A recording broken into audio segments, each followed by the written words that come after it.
بسم اللہ الرحمن الرحیم. معزز سامعین السلام علیکم ورحمۃ اللہ وبرکاتہ. پروگرام ضیاء چشت کے ساتھ محمد ابوبکر پیرزادہ آپ کی خدمت میں حاضر ہے. سامعین کرام، جیسا کہ آپ کو معلوم ہے کہ اس پروگرام میں ہم سلسلہ عالیہ چشتیہ نظامیہ کے مشائخ کا مختصر تذکرہ کرتے ہیں، اور آج بھی ہم ایک ایسی عظیم شخصیت حضرت خواجہ سدید الدین حذیفہ المرشی رحمۃ اللہ علیہ کے حوالے سے گفتگو کریں گے. اور ہمارے ساتھ موجود ہیں حسب سابق حضرت علامہ ڈاکٹر محمد نعیم الدین الازہری صاحب.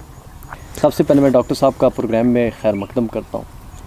حضور والا ہمیں حضرت خواجہ صاحب رحمۃ اللہ علیہ کے ابتدائی زندگی کے حوالے سے کچھ آگاہ فرمائیں. جی، بسم اللہ الرحمن الرحیم، والصلاة والسلام علی سید الانبیاء والمرسلین وعلی آلہ واصحابہ اجمعین. الحمدللہ آج ہم یہاں وادی سون کے ایک بڑے پرفضا مقام پہ بیٹھے ہیں، اور حضرت خواجہ سدید الدین حذیفہ المرشی رحمۃ اللہ تعالیٰ علیہ آپ کا ذکر پاک ہو رہا ہے. اور جیسا کہ ابھی ابو بکر پیرزادہ صاحب نے ان کے حوالے سے ذکر فرمایا کہ وہ سلسلہ چشتیہ کے ایک نامور صوفی بزرگ ہیں، اور حضرت خواجہ ابراہیم بن ادہم رحمۃ اللہ تعالیٰ علیہ سے انہوں نے اکتساب فیض کیا، اور 7 سال کی عمر میں قرآن پاک حفظ کر لیا، اور خوشبختی اور سعادت مندی کے آثار ان کی جبین پہ روشن تھے. اور ان کے ماں باپ بھی بہت زیادہ نیکی، تقوی اور پرہیزگاری کی صفات سے متصف تھے. تو لہٰذا انہوں نے اپنی ابتدائی جو تعلیم ہے وہ حاصل کرنے کے بعد علم دین حاصل کیا، اور علم شریعت کے اندر کمال پیدا کیا، اپنے وقت کے عظیم مشائخ سے اکتساب فیض کیا. اور اس کے بعد وہ پھر حضرت سیدنا خواجہ ابراہیم بن ادم کی بارگاہ میں حاضر ہوئے، اور حضرت خواجہ ابراہیم بن ادم سے بھی فیض لیا، اور حضرت سیدنا امام محمد باقر رضی اللہ تعالیٰ عنہ جو اہل بیت کے عظیم امام ہیں ان کی زیارت اور ملاقات بھی کی، اور ان سے بھی اکتساب فیض کیا. اور حضرت خواجہ فضیل ابن ایاز رضی اللہ تعالیٰ عنہ سے جو فیض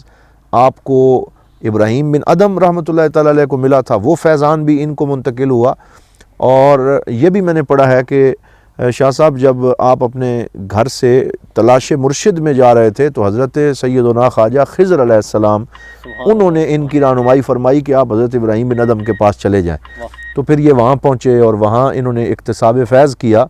اور حضرت خواجہ ابراہیم بن ادم نے ان کو اپنے پاس رکھا، اور قرآن پاک کی تعلیم میں مزید شوق پیدا فرمایا، اور پھر ان کو خرقہ خلافت عطا فرمایا. اور جتنے بھی امانتیں روحانی ان کے پاس تھیں وہ حضرت خواجہ سدید الدین حذیفہ مرشی کو منتقل کر دیں، اور آپ اس عظیم سلسلے کے سجادہ نشین مقرر ہوئے. اور پھر آپ نے تلامذہ کا ایک سلسلہ آگے بڑھایا، علم دین کے ساتھ آپ کو ایک شغف نصیب ہوا. آپ کے حوالے سے یہ بھی میں نے پڑھا ہے کہ آپ کو قرآن حکیم سے اتنا شغف تھا کہ 30 سال تک آپ کا یہ معمول رہا کہ قرآن حکیم کا ایک ختم دن میں اور ایک ختم رات میں کرتے تھے. یعنی یہ ان کو ایک آپ یوں سمجھ لیں کہ جو طے لسانی ہے وہ نصیب ہوئی، کہ زبان کے اندر یہ برکت نصیب ہوئی کہ دن کو بھی قرآن کا ختم اور رات کو بھی. اور پھر مسلسل روزے رکھنا ان کا معمول تھا. ایک جگہ یہ بھی لکھا ہے کہ 5-5 6-6 دن مسلسل روزہ رہتا، پھر افطار فرماتے، اور باوضو رہتے، وضو کا بہت زیادہ اہتمام کرتے، قرآن کی تلاوت فرماتے. اور اس کے ساتھ ساتھ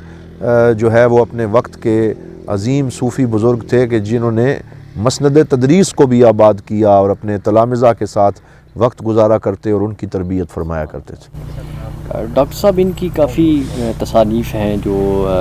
تصوف کے حوالے سے بھی ہیں، تو اس حوالے سے بھی ہمیں کچھ آگاہ فرمائیں. یہ انہوں نے تصنیفات بھی لکھی ہیں، اگرچہ ان کی زیادہ تصنیفات جو ہیں وہ مخطوطات کی شکل میں ابتدائی دور میں تھیں اور مطبوعات کی شکل میں ہم تک نہیں پہنچ سکیں، لیکن ان کی سیرت نگاروں نے ان کے بارے میں لکھا ہے کہ صاحب تصانیف بزرگ تھے، اور سدید الدین ان کو لقب جو ہے وہ دیا گیا، اس سے ان کو یاد کیا گیا. اور خشیت الہی کا ان کے اوپر غلبہ تھا. یہ جو خاص بات ہے کہ گریہ وزاری کی کیفیت ہوتی، اللہ کی یاد میں روتے رہتے. بلکہ ایک دفعہ ایک نشست میں بیٹھے تھے اور بہت زیادہ گریہ شروع ہو گیا، تو ان کے مریدین اور تلامذہ نے پوچھا کہ آپ کیوں رو رہے ہیں؟ تو انہوں نے فرمایا کہ میں نے قرآن کی ایک آیت پڑھی ہے جس میں اللہ رب العزت ارشاد فرماتا ہے کہ فریقٌ فی الجنۃ و فریقٌ فی السعیر، کہ جب قیامت کا دن ہوگا تو ایک گروہ جنت میں جائے گا اور ایک گروہ جہنم میں ڈالا جائے گا. تو اب مجھے کوئی پتہ نہیں ہے کہ مجھے کس فریق میں رکھا جائے گا، کس گروہ میں رکھا جائے گا، اس لیے میں رو رہا ہوں۔ تو اس وقت یعنی عبادت و ریاضت اس قدر اور پھر خشی اس طرح طاری ہو، جی ہاں، خشیت جو ہے، جیسے سرکار دو عالم صلی اللہ علیہ وسلم نبی ہونے کے باوجود راتوں کو جاگتے تھے، اور حضرت سیدہ عائشہ صدیقہ فرماتی تھیں کہ آپ اتنا کیوں روتے ہیں اور اتنا مصلی پہ کیوں آتے ہیں، جب کہ اللہ تعالیٰ نے آپ کو تو معصوم بنایا ہے اور آپ کے ہاں گناہ کا تصور نہیں ہے۔ تو آپ فرمایا کرتے کہ افلا اکون عبدا شکورا، کہ کیا میں اپنے رب کا شکر گزار بندہ نہ بنوں کہ جس نے میرے اوپر اتنی مہربانیاں فرمائیں۔ تو حضرت خواجہ سدید الدین کے اوپر بھی یہ غلبہ تھا، جب آپ قرآن کی یہ آیت سن کے رونے لگے کہ فریق فی الجنت و فریق فی السعیر، پتہ نہیں میرا خاتمہ کیسے ہوگا، تو ایک بندہ بیٹھا تھا، اسے موقع مل گیا، تو اس نے کہنا شروع کر دیا کہ جب آپ کو اپنے خاتمہ کا بھی کوئی پتہ نہیں ہے اور اپنے انجام کی خبر نہیں ہے، تو آپ نے یہ پیری مریدی کا سلسلہ کیوں کر رکھا ہے اور اتنے تلامذہ کیوں بنائے ہیں، آپ کو تو پتہ ہی نہیں ہے۔ تو آپ مزید رونے لگے اور مزید خشیت ہو گئی۔ تو اس وقت 3000 کے قریب غیر مسلم اس نشست میں موجود تھے، بہت بڑی نشست تھی۔ تو جب اس نے یہ آپ کو کہا نا کہ آپ کو تو اپنے انجام کا پتہ نہیں، تو آپ کو دوسروں کی رہنمائی خاک کریں گے، تو اس وقت ہاتف غیبی سے ندا آئی اور یہ ان کو پکارا گیا کہ اے سدید الدین، ہم تجھے جنت کی بشارت دیتے، اور ان کی مغفرت کا اعلان ہوا، اور جتنے لوگ اس مجلس میں موجود تھے انہوں نے اسلام قبول کیا۔ یہ بھی ان کی سیرت میں سوانے میں یہ واقعہ لکھا ہے کہ اللہ تعالیٰ نے ان کو یہ بشارت، اور اللہ تعالیٰ اپنے بعض بندوں کو اس طرح کی بشارات عطا فرماتا ہے اور یہ اللہ تعالیٰ کی شان ہے۔ تو ان کو یہ بشارت نصیب ہوئی، اور سرکار دو عالم صلی اللہ علیہ وسلم کی بھی بارہا ان کو زیارت نصیب ہوئی، اور حضور صلی اللہ علیہ وسلم کی بارگاہ میں وہ بڑے مقبول تھے۔ اور ایک اور چیز جو ان کے تذکرے میں ہمیں ملتی ہے کہ عاجزی اور انکساری کا پیکر تھے، ہمیشہ ٹاٹ کا لباس پہنتے اور عجز و انکسار کے ساتھ وقت گزارتے، آہ و بکا میں مشغول رہتے، اور اسی طرح جو ہے وہ 70 سال تک آپ نے حج کے لیے سفر نہیں فرمایا، یعنی اپنے گھر میں رہے، مریدین کی تربیت، لوگوں کو اللہ کی یاد کی طرف بلانا، قرآن کی تلاوت کرنا، یہ معمول تھا۔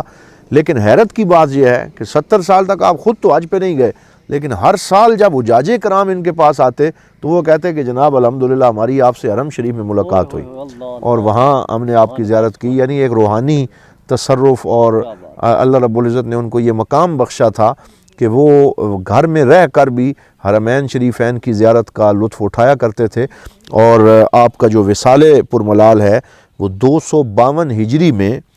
14 شوال المکرم کو آپ کا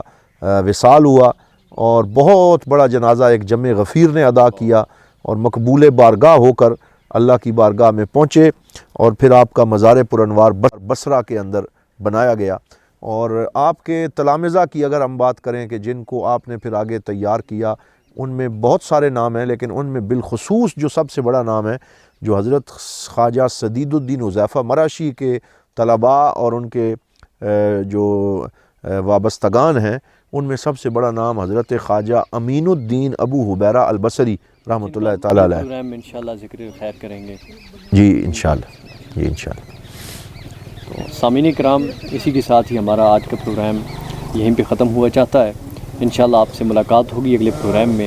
جس میں ہم حضرت خواجہ امین الدین ابو حبیرہ رضی اللہ تعالیٰ عنہ کے حوالے سے گفتگو کریں گے۔ تب تک کے لیے اجازت دیجیے، اللہ حافظ۔